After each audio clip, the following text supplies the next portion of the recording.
Warning, the video you're about to watch contains mathematics at the level of college algebra and trigonometry.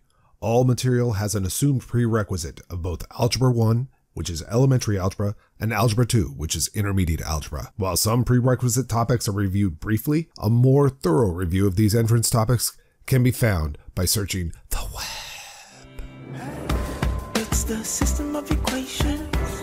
We must deal with them all at once. Always looking for solutions. Positive outlook over. Hello, my name is Roy Simpson, professor of mathematics at Cosumnes River College in Sacramento, California. This video is another video in a series on the law of cosines. You should have already watched my video on the law of cosines, its theorem and proof, and using the law of cosines to solve triangles. And then finally, a sub video on Heron's formula, which is an area formula using the law of cosines as its proof. So from this point forward, you pretty much have almost all of the base trigonometry done, and we need to just finish out with some applications of non-right triangle trigonometry. This says part 2, but it's because part 1 was included in my law of sines video series. These are those problems you could not do because you didn't have the law of cosines. So this rounds out everything pretty much that's under basic trig. So let's dive into that last set of examples here. A triangular field has a fence that is 212 feet on one side, 120 feet on another side, and 230 feet on the third side. Find the angle between the two longer sides. So what we do with any application or word problem, you read through it, we've done that, and then you try to understand it by drawing a picture if that can help out. The accuracy of this picture is, well, not super duper important, but we can see the longest side at least looks to be about this one, so 230 feet, and the second longest side would likely be this one, so 212 feet, and then we have 120 feet for the other side. And we want to find the angle between the two longer sides. So basically this angle right here. At this point, I just labeled the angles and the sides appropriately. And it doesn't actually matter what letters that you use or where you place the letters, just so that the side opposite the angle has the same letter. That's just important. So the side opposite angle A has letter A. Side opposite angle B has lowercase b, and so on and so forth. And then I build my table. The table, well, I always build the same table because I'm a creature of habit and because I think it's just good to develop a pattern that always works, and this pattern will always work, so why not? I have that table built. Now I'm going to fill in the values. If you take a look at the values that we were given, side A is 120, side B is 230, and side C is 212. Now, because we do not have a completed row, we can easily see we're going to use the law of cosines. And we'll use the law of cosines to go ahead and find this missing angle A, because that's the angle we want to find. Let's go ahead and write down the law of cosines just as a reminder. So remember, if you're trying to find angle A, you want to start with side A. So side A squared is equal to B squared plus C squared, basically like the Pythagorean theorem, but you have to modify it because this is definitely not a right triangle. And so it's A squared is equal to B squared plus C squared with a modification, minus 2BC times the cosine of the angle opposite side A, which is angle A, which is the angle we want. I'll now go ahead and fill in the given information. So side A is 120, side B is 230, and so on and so forth. Let me zoom in and just finish this out. Now, when you get down to this point, you have to solve for that angle A. And this just is part of our algebra that we've been using for years. So 120 squared, we'll subtract 230 squared from both sides. We'll also subtract the 212 squared from both sides. And at that point, you'd have equals all of this stuff, right? but I'll divide both sides by that -2 times the 230 and 212 values. And so you'd have cosine of A is equal to that.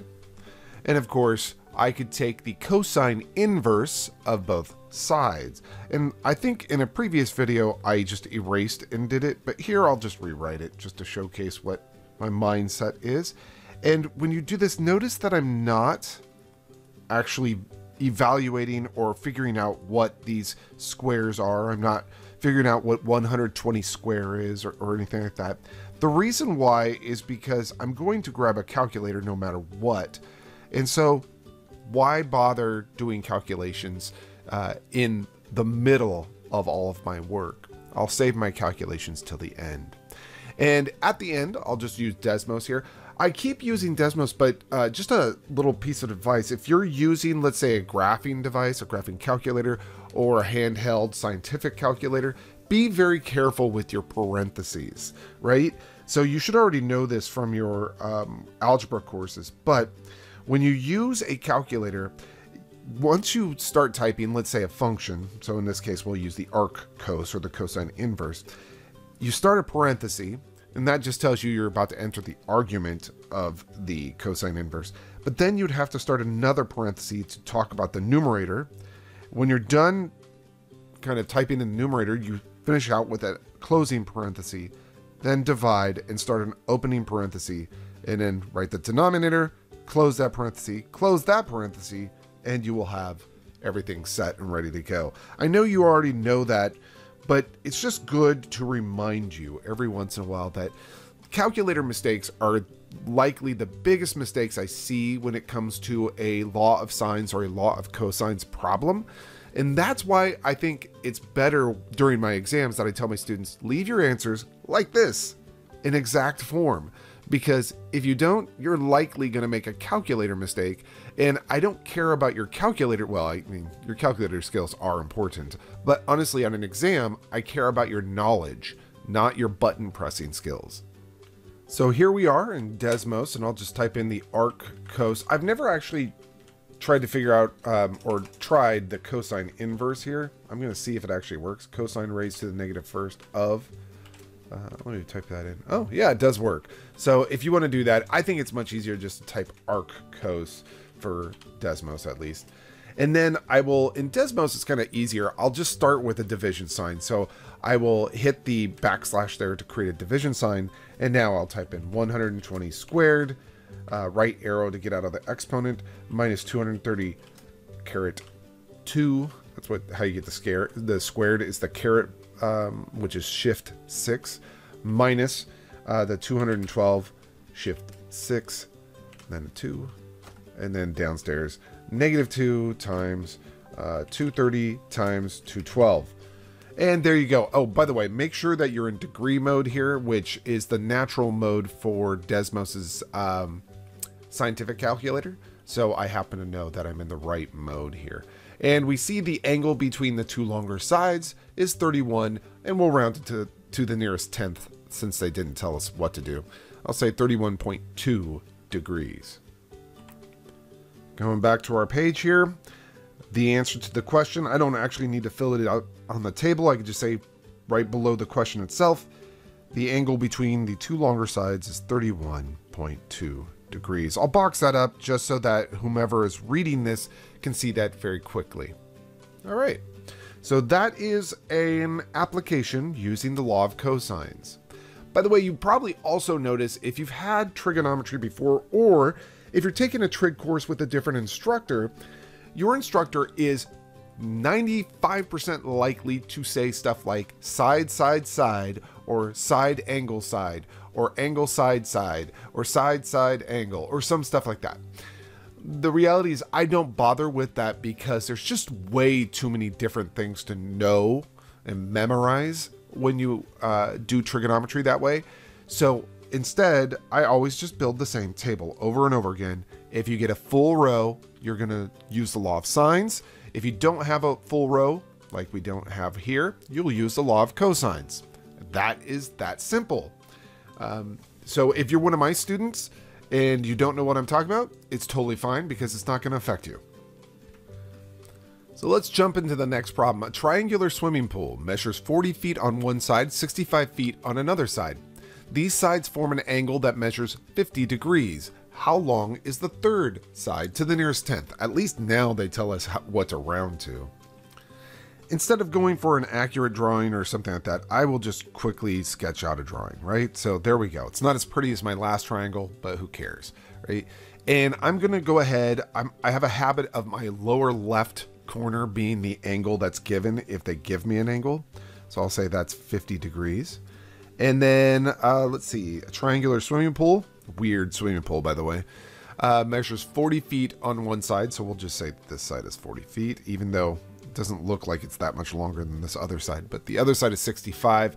And we want to know what is this side right here. Again, I just label A, B, C. And it's easy as 1, 2, 3.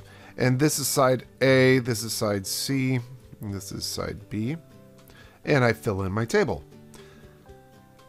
What I really like about this table approach versus the side, side, side, and side angle, side approach and stuff like that is that it's the same approach no matter what. It's always the same tactic. So angle A was given to us to be 50 degrees. Let's see, what else have we been given? Side B was 65. Or is given as 65. Side C is given as 40. And from this information, you could see that we do not have a complete row, which means law of cosines. That's it. And so what we want to find is this side A to the nearest tenth. So I'll go ahead and start writing my law of cosines with the unknown side A on the left-hand side.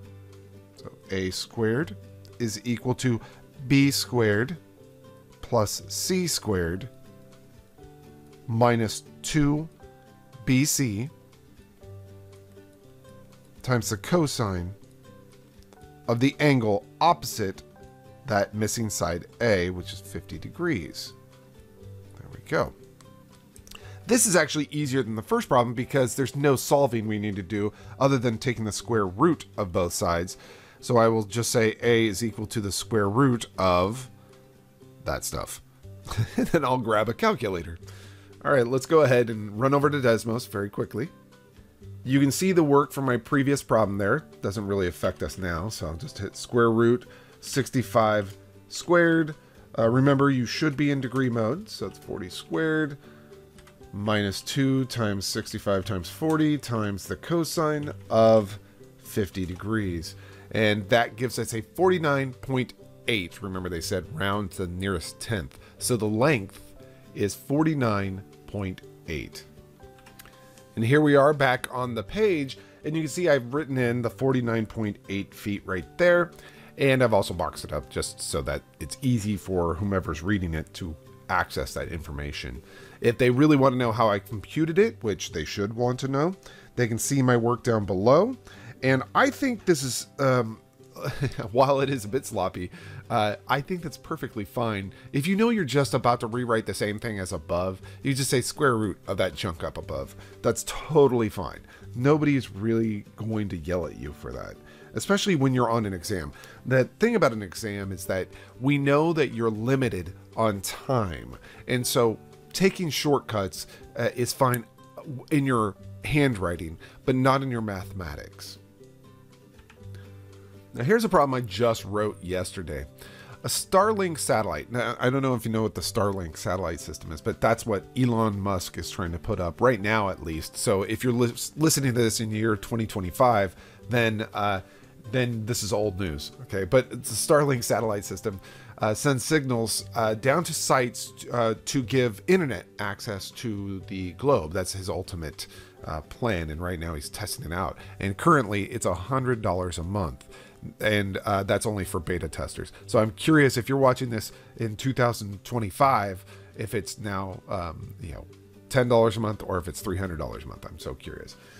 So just text me or email me or put a message on this thing from 2025. Tell me what it is. Anyhow, Starlink satellite sends signals to sites in Davis and Placerville, both cities in California. The times between sending the signals and receiving the uplink responses are listed there. I'm not going to say them out loud just because they're short periods of time. It's based on the speed of light, by the way. That's how I computed that. An onboard computer in the Starlink satellite computes the angle between the two cities to be 7.27 degrees, assuming the signal travels at approximately the speed of light, which is 300,000 kilometers per second, and that the time for the receiving tower to process and upload the received signal is 2 times 10 to the negative third seconds. How far apart are the cities? So there's a lot that I built into this problem to not confound it or anything like that, but to make it as realistic as possible. The reality is, if you're relying upon satellite internet, which is what the Starlink system is all about, you will have some type of delay. That is called latency. It's the amount of time it takes to really process your internet requests, that type of thing. So this is going to be delayed by the speed of light, honestly, but that's not actually a long delay. So we've read the problem, but do we truly understand what's going on? Probably not. So a good picture will help out. Now this is not accurate. It's totally over exaggerated as far as the angle goes, but I'm assuming this is the Starlink satellite right here. And I'm also going to tell you that this is not a 7.27 degree angle, but let's just pretend it is. I'm exaggerating the angle right there just so that we can draw this and see this. All right, so we have some satellite up in the stratosphere there. One thing that I want to state that is not part of this problem, but kind of an interesting little side note, is that the current elevation of the Starlink satellites requires them to be less than 550 kilometers above the surface of the Earth. So that's a little side note. You don't really need to know that. Let's go ahead and label these cities. I'll go ahead and label this one as D for Davis. So this is Davis. And the other one is P for Placerville. Let me just put that in there. P for Placerville. There we go. And we know that, let's see, both cities in California, the times between sending the signals and receiving the uplink responses are the following.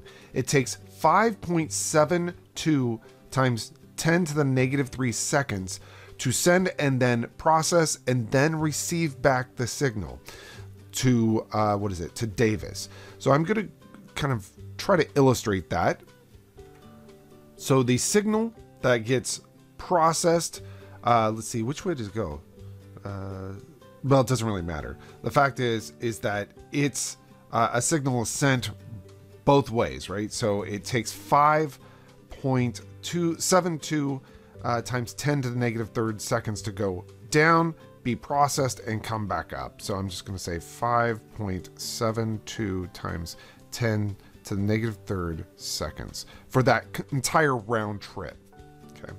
On the other side, it takes 5.94 times 10 to the negative 3 seconds.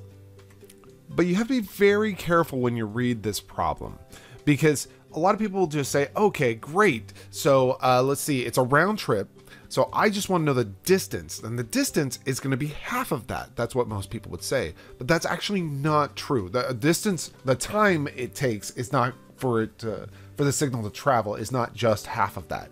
The problem is that the signal gets to the receiving tower down here, let's just say, and it takes 2 times 10 to the negative third seconds to process that signal. So in reality, the time for the round trip move of the signal itself is not 5.72 times 10 to the negative third. It's actually 2 less than that. It's 3.72 times 10 to the negative third seconds, because 2 times 10 to the negative third seconds is spent being processed down here. So that is just part of the processing time. Same thing on the other side. It doesn't take 5.94 times 10 to the negative 3 seconds for that signal to make a round trip. It actually, 2 times 10 to the negative third seconds is actually spent being processed here. So really the round trip time should be 3.94. So I was trying to convolute a little bit just with some reality. But using now, that is actually the round trip in, time. Using that information, we can say, well, what's the single trip, the one-way trip time? And that will tell us the one-way distance. So again, this is the time for a round trip signal. And really, we just want to know what is the length of this leg right here. The reason why is in the end, we want to know what is this distance between the two cities. I should not have used that, but we want to know what that distance is between the two cities. And to do that, we need to find a distance of the distances of those red sides. So let's go ahead and convert half of this time into a distance. So the one-way time is half of that 3.72 times 10 to the negative third, which is 1.86 times 10 to the negative third seconds. Okay, so that's the one-way time. That's the length of time it takes for the signal to come from the satellite to the ground. Great. But that signal's moving at 300,000 kilometers per second. So that provides us with a conversion. So the distance is equal to that 1.86 times 10 to the negative third seconds. And then we're going to multiply that by the unit conversion, 300,000 kilometers per second. And you can see the words seconds will cancel beautifully, and we will have an answer in kilometers, which is exactly what we wanted. We want to know how many kilometers it is down to the Davis site there. And then we'll do the same thing for the Placerville site. And this becomes 558 kilometers. I just computed that out off to the side. So I know that this distance is 558. Again, that's in kilometers. So I guess our distances, even though we're in California, will be measured in kilometers. And on the other side, we'll do the same action. The one-way time is just going to be half of that 3.94, which is 1.97, and we have that times 10 to the negative third. Curious, did I write that on the other side? Good, I did. And that's in seconds. And then we want to multiply that by 300,000 kilometers per second. 300,000 kilometers per second. And again, the words seconds cancel beautifully. And we'll have an answer in kilometers. That will be 591 kilometers. So I'll go ahead and write that over here. So now we can exit out of the word problem part of this and start into the math part of this. Even though you would say, well, you already started the math. Yes, I did. I already started the math part of this, but now I can let go of the words and I can just start labeling things. So I'm going to label this angle A up here, and I'll build my table. We have angle A, we have angle D, and angle P for Davis and Placerville. You could have called that angle S up top for satellite if you want to.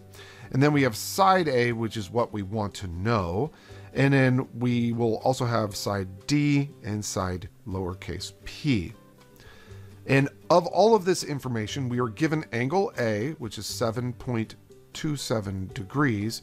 And we're given side D, which is opposite angle D. So side D is 591. Again, that's in kilometers. And we are also given side P. We weren't explicitly given it. We had to compute those, but we still got them. So we have those sides. Now, if you take a look at this table, we do not have a complete row. So we are going to use law of cosines.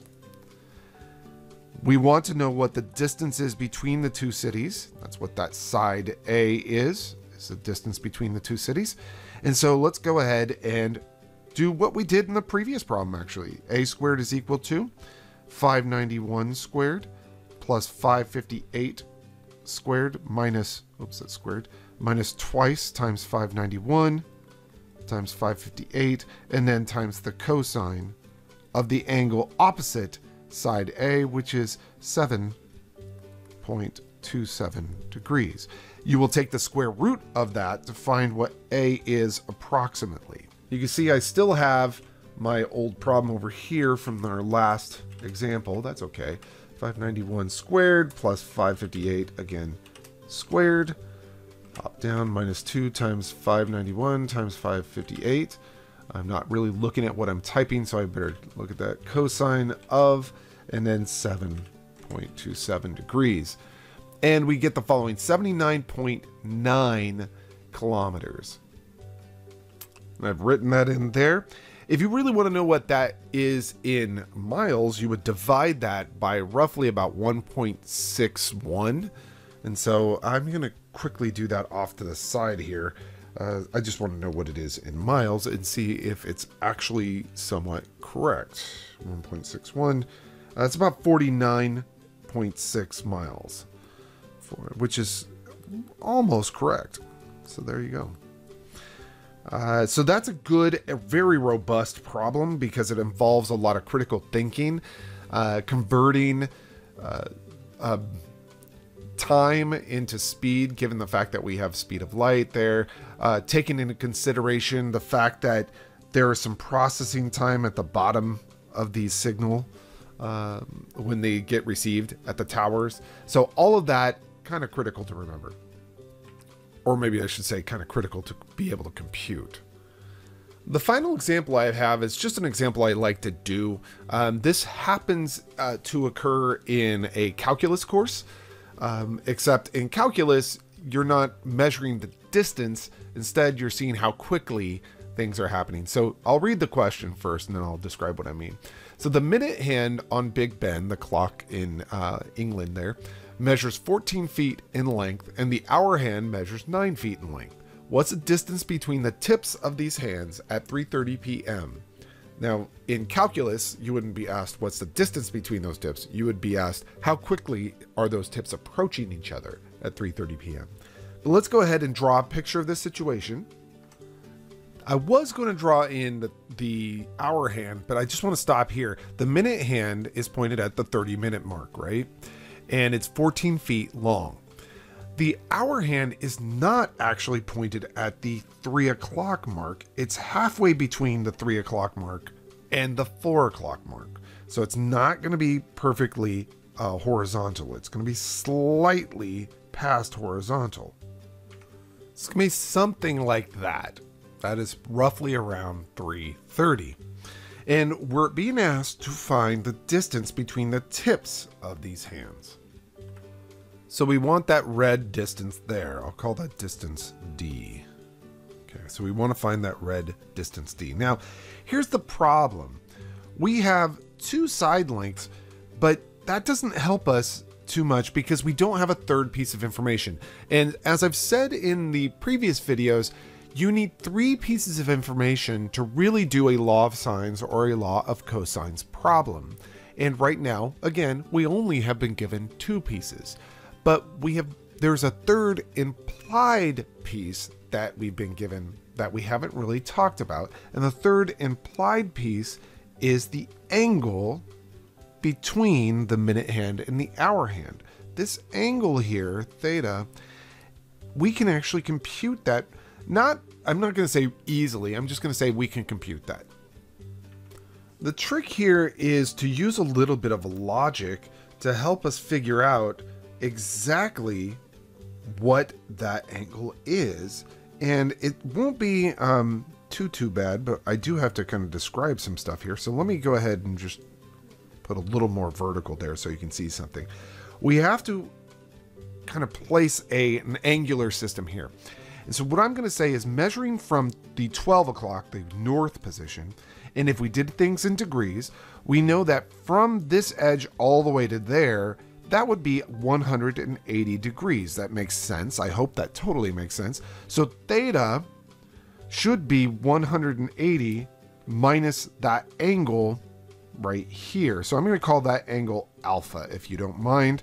I know that people dislike me using a lot of Greek letters, but there you go. So I happen to know that alpha plus theta should equal 180 degrees, or in other words, theta is just 180 degrees minus alpha. Now, that is also not really going to help us until we realize that to get to the 3 o'clock position, we went through a 90-degree angle. And so we have this extra little bit right here that we went through, right? And that is actually not too terrible. Now, if you think about a standard clock measured from north, you have 12 pips along the edge, right? So 1, 2, 3, 4, 5, 6, 7, 8, 9, 10, 11, and 12. 12 being due north here.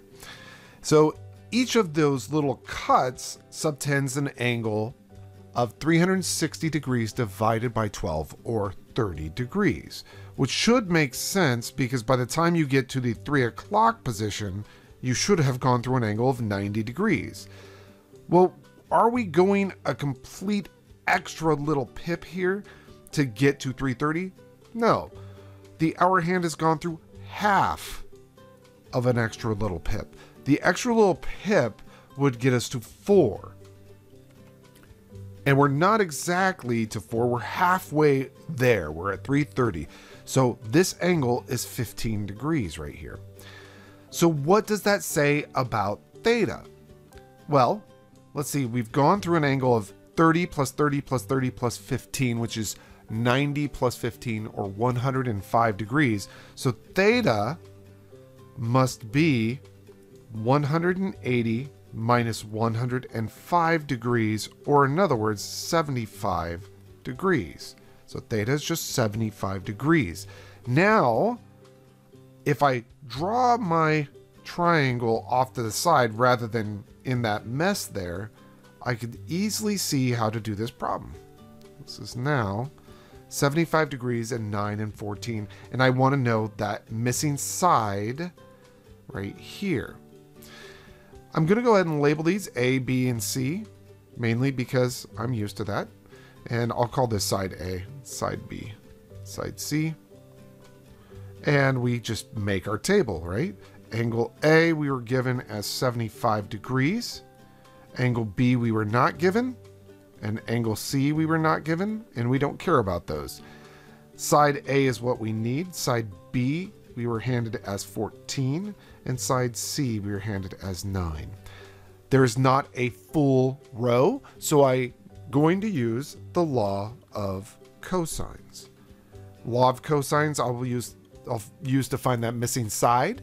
So we have a squared, that missing side, is equal to b squared. And again, this is just the same problem we've been doing the entire time, just with different numbers, right? So that's the beautiful thing about the law of cosines, is it's the same thing over and over and over again.